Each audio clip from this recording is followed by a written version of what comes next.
heart to heart that way, then you're on the same team again. You might still have your differences, but you're dealing with it in a very respectful way because you're joined rather than combative and defended and armed and using your manipulations. Well, yeah, those power struggles, those aren't very good for intimacy. And do you really win an argument when it's a power struggle? Well, those people who are having those terrible power struggles, even the people who fight badly, are doing better than the avoiders. Because the people who sweep it all under the rug and put it in the denial zone and they don't want to talk about it, and no, I don't want to talk about it, and you can't make me talk about it, and they just distract and change the subject, and they won't address the issues, they're the most at risk to separate and divorce, or what's even worse, to stay together, but they don't have any real connection with each other. So even the people who fight badly, they're doing better than the avoiders. But it's the validating couples who do the best. You know, I don't agree with your point of view. I still take my point of view is true for me, but I can respect your point of view. Do you know? So that's a they good way can hear each other without getting all in a lather about it. So what about this Buddhist saying about keep your seat, like in the midst of the storm? It's a great theory. Not so easy to practice. One of the reasons why the Buddhists talk so much about daily practice is because we don't just get this stuff. We begin by taking very small bites out of it and taking small steps and practicing on the little challenges so that we can, you know, when you go into the gym to work out to build your muscles, you don't start by lifting a 300-pound weight. You start with maybe a 5 or a 10-pound weight, and then you gradually work your way up.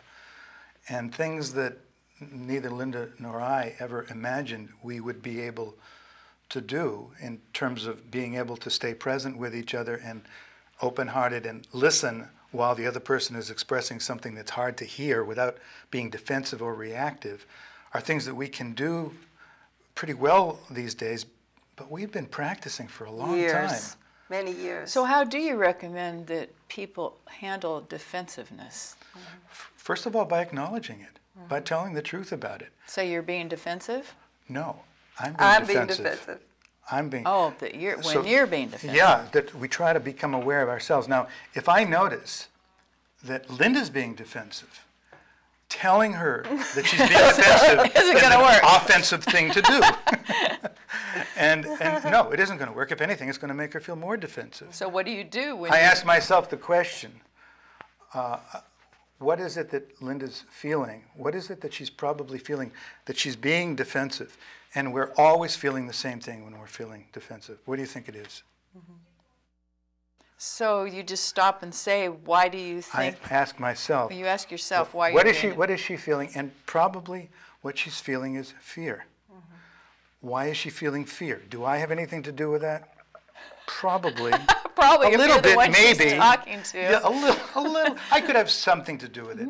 And then my mind says, yeah, but she was always so fearful anyway. You know, whatever I say, she's going to get defensive. Well, I'm still not really looking at what can I do, and this is the important question in a situation where there's that kind of an impasse. What can I do to create an environment that feels less threatening to both of us?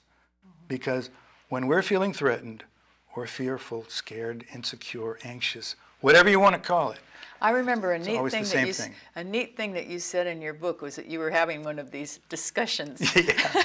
And you stopped and you asked her, what do you need from me right now? And That's then right. you told him you wanted him to hug you. I was completely and I thought, disarmed. oh, that was so sweet. Yeah. It was where he spoke it from. I could feel his tender heart. Well, speaking of that tenderness, tell the story, if you don't mind. It's a personal story, but you put it in your book, about the time that you were both in the bathtub. Oh, that's one of my favorite stories in the 101 Things. Well, I was a new mom, sort of overprotective of my first baby, and I wouldn't leave him with anybody. And I had my parents, we were living in Connecticut at the time. My parents were living in Virginia. And my mom and dad were the only people that I would leave the baby with. So they drove up from Virginia when my child was almost 3 years old and took him back down to Virginia. That's how overprotective a mom I was back then. And Charlie and I went away for a few days. And we took care of our relationship, which was starved. Badly neglected. And the place where we stayed, a little bed and breakfast place, had a clawfoot, old-timey bathtub, and we filled it to the brim with hot water, and we both got in. And Charlie washed my face with a lavender soap on a washcloth, and he washed my hair, and I got to be the baby for a change. Oh. And it was so sweet.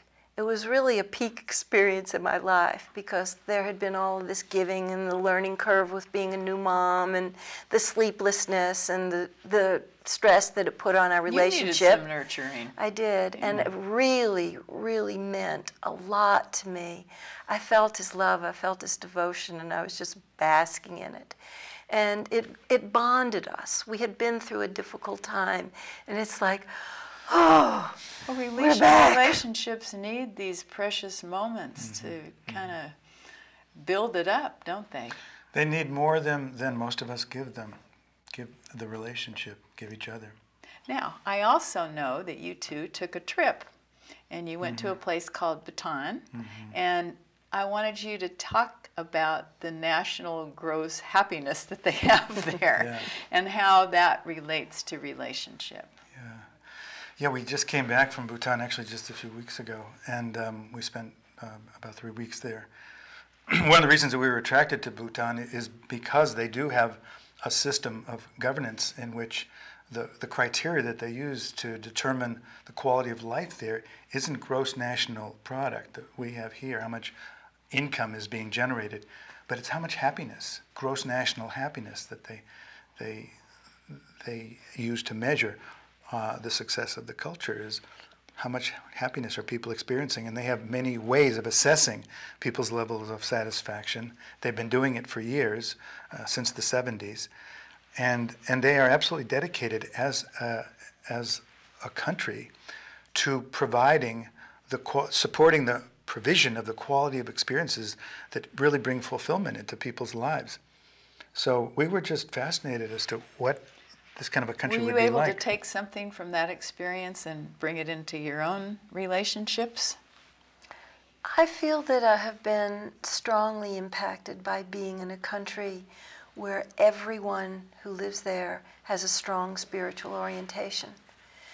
75% of the population is Buddhist and 25% is Hindu, and they practice throughout their day. It's just woven into their life there.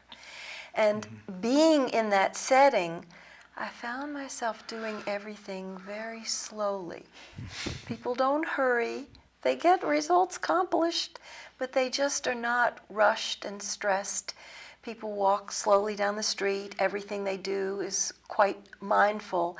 And can you imagine being for weeks in a country where everybody operates this way? Well, you know, I think many times people have problems in their relationships when they're in a hurry and they are too busy That's and right. they've got too much on their plate. So this seems like a great thing to be able to incorporate into probably any relationship, but into the spirituality of your marriage. Being present, being mindful, showing up, paying attention, not having a conversation while you're emptying the dishwasher with the TV on and